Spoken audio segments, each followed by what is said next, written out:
नमस्कार, S coaching में आप सभी का स्वागत है। आज हम कक्षा 10 की एनसीईआरटी मैथ का प्रथम चैप्टर जो है वास्तविक संख्याओं, उसके प्रथम प्रश्नावली जो है 1.1 उसका क्वेश्चन नंबर 3 सॉल्व करेंगे। इससे पहले वाले वीडियो में कक्षा 1 और 2 को हमने सॉल्व किया है। जिन्होंने वो वीडियो नहीं देखे हैं वो डिस्क्रिप्शन से लिंक से उसे देख सकते हैं। तो क्वेश्चन नंबर 3 पे आते हैं। क्वेश्चन नंबर 3 जो है, किसी परेड में 616 सदस्यों वाली एक सेना आर्मी की टुकड़ी को 32 सदस्यों वाले एक आर्मी बैंड के पीछे मार्च करना है। दोनों समूहों को समान संख्या वाले स्तंभ के रूप में मार्च करना है। ठीक है, तो उन स्तंभों की अधिकतम संख्या क्या होगी जिसमें वे मार्च कर सकते हैं। तो इसमें बोल रहा है अधिकतम, जिसमें अधिकतम आएगा, अधिकतम का महत्तम ज़्यादा से ज़्यादा, तो उसमें एचसीएफ निकाला जाएगा। ठीक है, तो परेड हमें पता है, परेड क्या होता है, जो स्कूल्स में कराई जाती हैं या जो आर्मी में कराई जाती हैं उसे परेड कहते हैं। ठीक है, तो उसमें सेना के जो जवान हैं उनकी 32 सदस्यों की जो हुआ है, क्या नाम, आर्मी है, इसमें एक ग्रुप में 32 सदस्य हैं। ठीक है, तो इसको अभी हम करते हैं, टेंशन लेने की ज़रूरत नहीं है, अभी सब समझ में आएगा। ठीक है, तो करते हैं क्वेश्चन नंबर 3।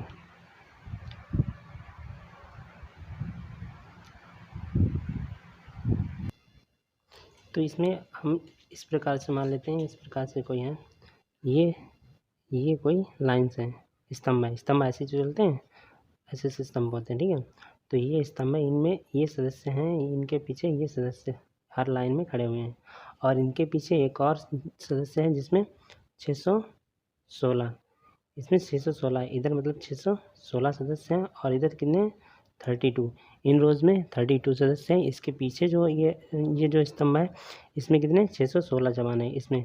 तो हमें अधिक से अधिक वो लाइन्स, स्तंभ याद करने के, मतलब ये स्तंभ, ये कितने स्तंभ हो सकते हैं, तो हम इसको निकालते हैं ज़्यादा से ज़्यादा स्तंभ। तो क्या करें, स्तंभों की अधिक से अधिक संख्या निकालने के क्या करेंगे, स्तंभों की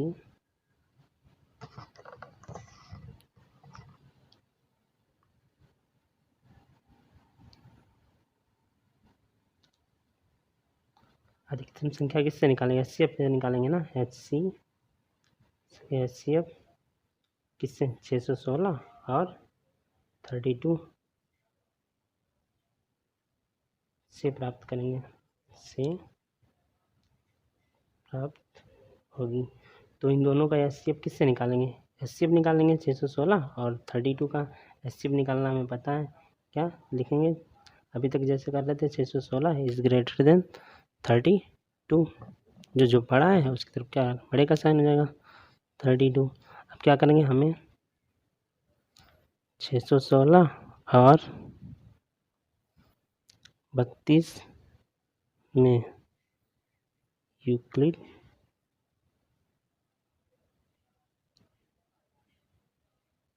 विभाजन प्रमेय का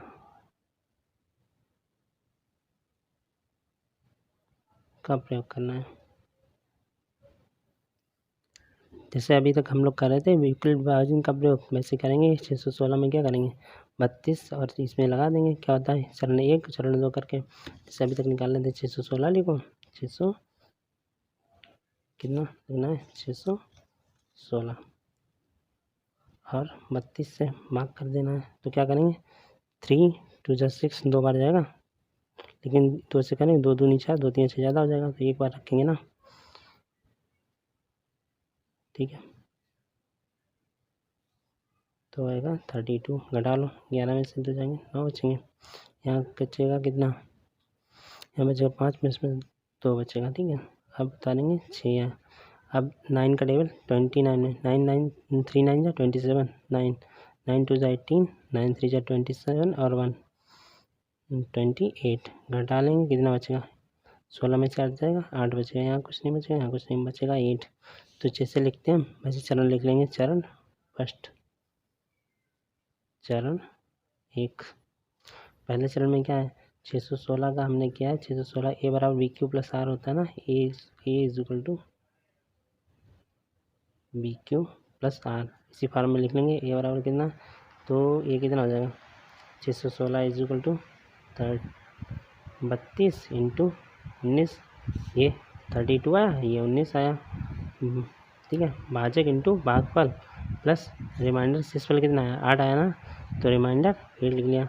अब चरण 2 में क्या करेंगे, चरण दो में 8 आया ना, तो 8 को 8 से भाग करेंगे हम, किससे भाग करेंगे, ये जो ऊपर आता है इसी तो करते हैं 32, तो कितना 8 चक्कू 32, पूरा का पूरा डिवाइड हो गया, किससे डिवाइड होगा 8 से। चरण 2 किसको कर रहे हैं 32 को कर रहे हैं ना भाजक को, इक्वल टू क्या होगा 8 इंटू 4 प्लस 0, तो जो 0 आता है उसके ऊपर वाला देखते हैं ना कितना होता है, वही तो होता है हमारा एच सी एफ, तो H C F equal to कितना आ जाएगा, H C F equal to 8, H C F equal to 8। अतः जो हमारे एच सी एफ अगर 600 लिखेंगे 616 और 32 का एच सी एफ कितना है 8 है, अतः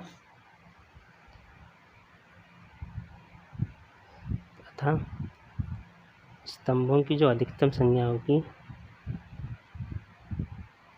अधिकतम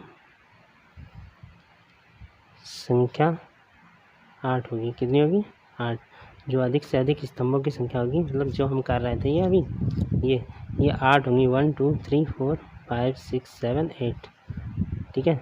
तो इसमें जो है 4 4 होंगे, 1 2 3 4, 1 2 3 4, तो 4 4 इसमें होंगे, और जो ये अभी 16 16 निकाला था, तो इसमें क्या कितना होगा 8 ये होंगे स्तंभों की संख्या, और ये जो होंगे वो कितना होंगे, डिवाइड करके देख लेंगे कितना 88, हर उसमें लाइन में 88 सोल्जर्स होंगे, ठीक है। इसे हम डिवाइड करेंगे 16 से, मतलब 616 जो होगा उससे 8 से डिवाइड करें तो कितना 8 8 7 50 जितना भी आए, ठीक है।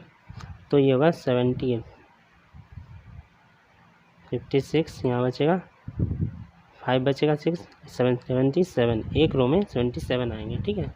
तो ये तो हो गया हमारा क्वेश्चन नंबर 1, मतलब जिसमें ये जो 8 आएंगे ये स्तंभों की संख्या आएंगी, यही हमसे पूछा था कि स्तंभों की संख्या कितनी होंगी।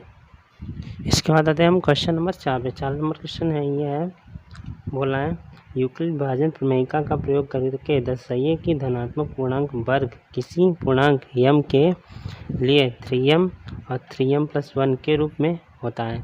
मतलब इसका जो ये धनात्मक पूर्णांक जो है वो किस में होगा 3m और 3m+1 के रूप में होता है, ठीक है।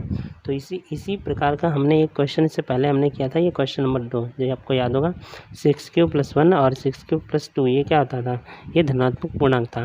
तो जैसे वो वाला किया था वैसे ये वाला करेंगे।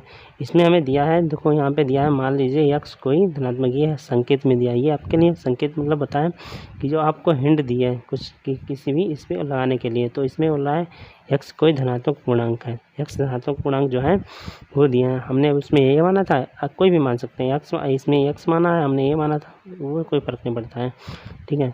तो यह बताना 3q और 3q+1 3q+2 के रूप में है। जो ये हमने जैसे माना था 3q और 3q+1 उसमें माना था, इसमें मान रहे हैं 3q+1 के रूप में लिखा जा सकता है।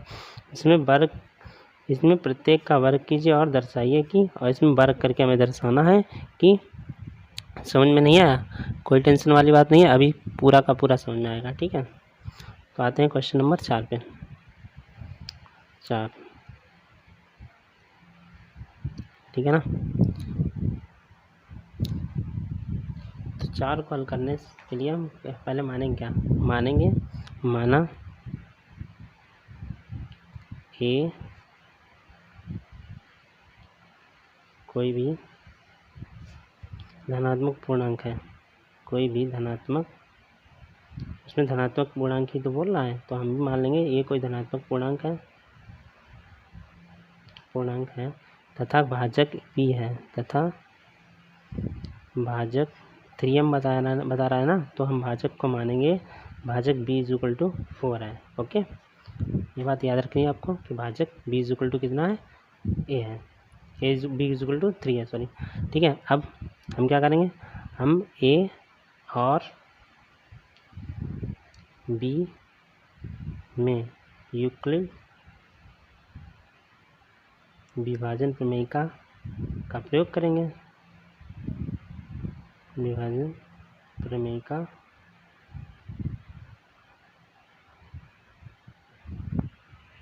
का प्रयोग करते हैं।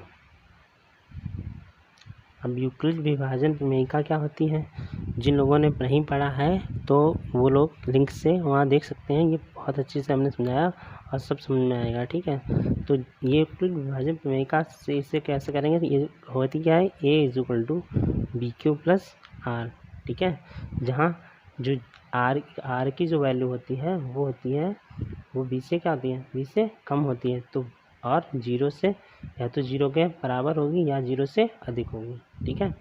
तो यहाँ क्या है, यहाँ बी इज इक्वल टू हमारा कितना है, 3 है ना, चूँकि इसमें बी इज इक्वल टू कितना है, बी इज इक्वल टू 3 है।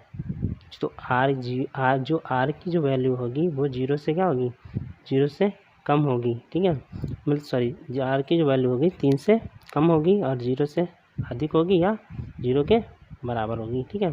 तो इस स्थिति में क्या है, इसीलिए इसमें जो रिमाइंडर होंगे, इसलिए शेषफल जो है वो कितने हो सकते हैं, इसमें संभावित शेषफल कितने हैं, इसमें लिखे हैं संभावित शेषफल जो है वो क्या हो सकते हैं, आर इज इक्वल टू या तो 1 होंगे या तो 2 होंगे। 0 1 2 3 नहीं, बस क्योंकि 3 से कम होना चाहिए, ठीक है। तो कितने हो सकते हैं, 0 1 और 2, ठीक है।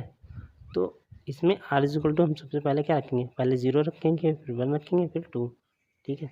तो आते हैं पहले कैसे करेंगे, आर इज इक्वल टू 0, जब यहाँ लिखेंगे जब आर इज इक्वल टू 0, तो आर इज इक्वल टू 0 किस में लगेंगे, ए इज इक्वल टू रखा था बी क्यू प्लस आर, तो ए इज इक्वल टू कितना होगा, ए इज इक्वल टू बी कितना 3 है, बी इंटू क्यू कितना है, क्यू ना, q is equal to q ही रहने देते हैं, और आर इज इक्वल टू 0, तो ये 0 आ गया ना। अब क्या करें, दोनों पक्षों का बोलना वर्ग करने पर, तो दोनों पक्षों का वर्ग करने पर क्या करेंगे, ये इसका ए का स्क्वायर कितना हो जाएगा, ए स्क्वायर बराबर 3 का स्क्वायर 9 हो जाएगा, क्यू का स्क्वायर क्यू स्क्वायर, तो ये हो जाएगा a square is equal to 9 q square, ठीक है ना, इतना समझा। अब ए स्क्वायर बराबर 9 क्यू स्क्वायर, इसको क्या लिख सकते हैं, तो ए स्क्वायर अगर हम माने तो a square is equal to, इसको तोड़ के हम 3 इंटू 3 लिख सकते हैं, 3 इंटू 3 क्यू स्क्वायर, ठीक है ना। अब 3 क्यू स्क्वायर को क्या करेंगे, 3 क्यू स्क्वायर को हम मान लेंगे m, या a square is equal to 3m, ठीक है। अब यहाँ m क्या है, m बराबर है 3 क्यू स्क्वायर, जो हमने क्यू 3 क्यू स्क्वायर है उसको क्या मान लिया, m, यहाँ लिख लेंगे, जहाँ m बराबर 3 क्यू स्क्वायर है तथा m कोई धनात्मक पूर्णांक है, क्या है, धनात्मक पूर्णांक, ठीक है ना, क्योंकि 3 क्यू स्क्वायर को m मान लिया ना, तो इसको हम क्या लिख सकते हैं, 3m, ठीक है। अब r इज इक्वल टू कितना रखेंगे, अब लिखेंगे जब r इज इक्वल टू 0, अगर r की वैल्यू सॉरी अभी 0 रखा था, अब 1 रखेंगे r की वैल्यू, ठीक है। इसी क्वेश्चन में रखेंगे, जो क्वेश्चन हमारी आई थी ना, क्वेश्चन 1 हो गया, क्वेश्चन 1 ये इस क्वेश्चन में हम रखे जाएंगे। तो r is equal to a square is equal to कितना हो जाएगा, 3 सॉरी ए नहीं है उसमें, a is equal to 3 q plus 1। अब क्या करेंगे, दोनों पक्षों का वर्ग कर देंगे, जैसे अभी हमने किया था, दोनों पक्षों का वर्ग करने पर अच्छा, दोनों पक्षों का वर्ग हम क्यों कर रहे हैं, इसमें देखो जो क्वेश्चन में दिया है वो लाना कुछ बच्चों के समझ में नहीं आ रहा होगा कि वर्ग क्यों कर रहे हैं। तो वर्ग किसमें कहाँ गया, बोला है धनात्मक पूर्णांक का वर्ग, ये बोला है किसी धनात्मक पूर्णांक का वर्ग उसके पूर्णांक के बराबर है, तो ये पूर्णांक का वर्ग हम कर रहे हैं, ठीक है। तो वर्ग करने पर अब जब वर्ग करेंगे तो कितना आएगा, ये हो जाएगा ए स्क्वायर बराबर 3 क्यू प्लस 1 का होल स्क्वायर, ठीक है।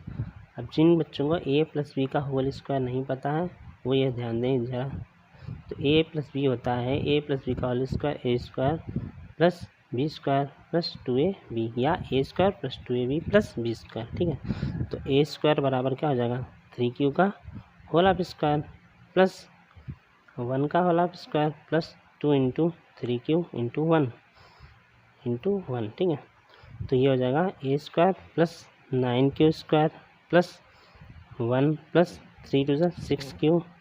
ठीक है, 6q।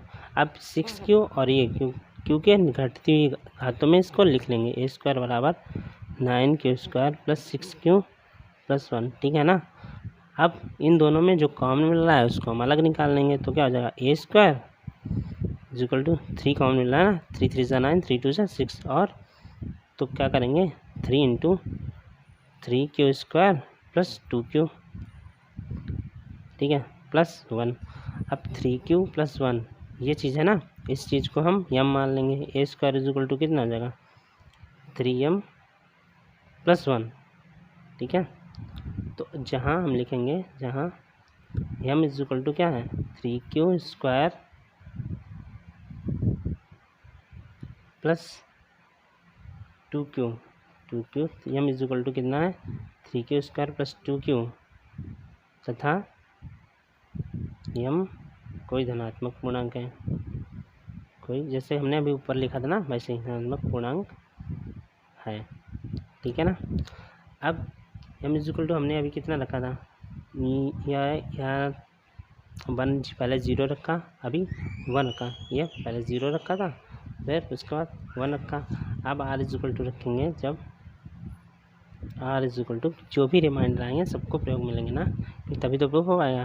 तो ये r इक्वल टू 2 रखने पर, ठीक है, तो r equal to a equal to 3q plus 2 हो जाएगा हमारा।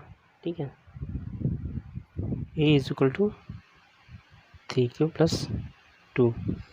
अब ए इक्वल टू 3q या 2 है, इसका दोनों पक्षों का, जिससे अभी तक हमने 2 वर्क किया था वैसे करेंगे, दोनों पक्षों का वर्क करने पर तो ये क्या ए का स्क्वायर ए स्क्वायर हो जाएगा। ठीक है, और ये क्या 3q प्लस 2 का होल ऑफ स्क्वायर। तो ए प्लस बी का होल ऑफ स्क्वायर अपने लिखा था पीछे, a square plus b square plus 2ab। तो ऐसे हो जाएगा, ये क्या हो जाएगा a square plus equal to 3q का होल ऑफ स्क्वायर प्लस 2 का होल ऑफ स्क्वायर, ये ए है ये बी है, प्लस 2 इंटू 3q इंटू 2। तो ये हो जाएगा a square equal to 9q square plus 4 plus 3 two ज़ा 6 टू ज़ा 12q। A square equal to ये 9q स्क्वायर पहले लिखेंगे हम, प्लस ये 12q जो है इससे बाद में लिखेंगे, 12q प्लस 4। अब ए स्क्वायर इक्वल टू ये लिखने का तरीका ज़रा यहाँ से देखना, ए स्क्वायर इक्वल टू कितना 9q स्क्वायर ऐसे लिखेंगे, प्लस 12q ऐसे लिखेंगे, प्लस ये 4 जो है 4 को क्या लिखेंगे 4 इक्वल टू 3 प्लस 1 लिखेंगे। ठीक है, क्योंकि इसमें हम कॉमन चाहिए 3, तो 3 प्लस 1, इसमें से पूरे में से 3 कॉमन मिल रहा है, तो ये क्या आ जाएगा a square equal to 3 into 3q square plus 3 4 ज़ा 12 4q प्लस 1, और ये प्लस 1। यहाँ हम लिख सकते हैं ए पूरा है, इसको हम मान लेंगे, तो a square equal to 3m plus 1, क्योंकि हमें प्रूफ करना है कि जो ये वर्ग जो आएगा पूर्णांक का वो 3m प्लस 1 के रूप में होगा। ठीक है, तो यहाँ m इक्वल टू क्या है, m equal to 3q square plus 4q plus 1 है। ठीक है, जहाँ m एक धनात्मक पूर्णांक है, एक धनात्मक पूर्णांक है। ठीक है, तो ये तो हो गया। अब हम इसको लिखेंगे कैसे, यहाँ लिखेंगे अतः यह कहा जा सकता है, या सिद्ध हो गया है, कहा जा सकता है कि यह कहा जा सकता है कि किसी भी पूर्णांक का वर्ग, किसी भी पूर्णांक का जो वर्ग हम करेंगे, जो हम ये कर रहे थे ए का स्क्वायर, तो पूर्णांक का वर्ग, पूर्णांक पूर्णांक m के लिए जो कोई भी पूर्णांक जो ये कर रहे थे उसके m के लिए 3m या 3m + 1 के रूप में होता है।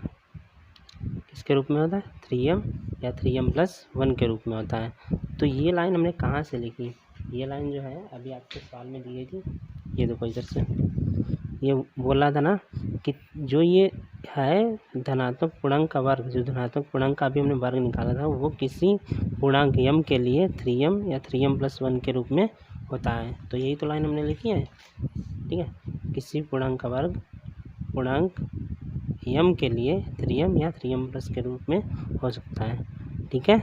तो जिन्होंने अभी तक चैनल को सब्सक्राइब नहीं किया वो चैनल को सब्सक्राइब ज़रूर कर लें, ठीक है। आज के लिए इतना ही, थैंक्स।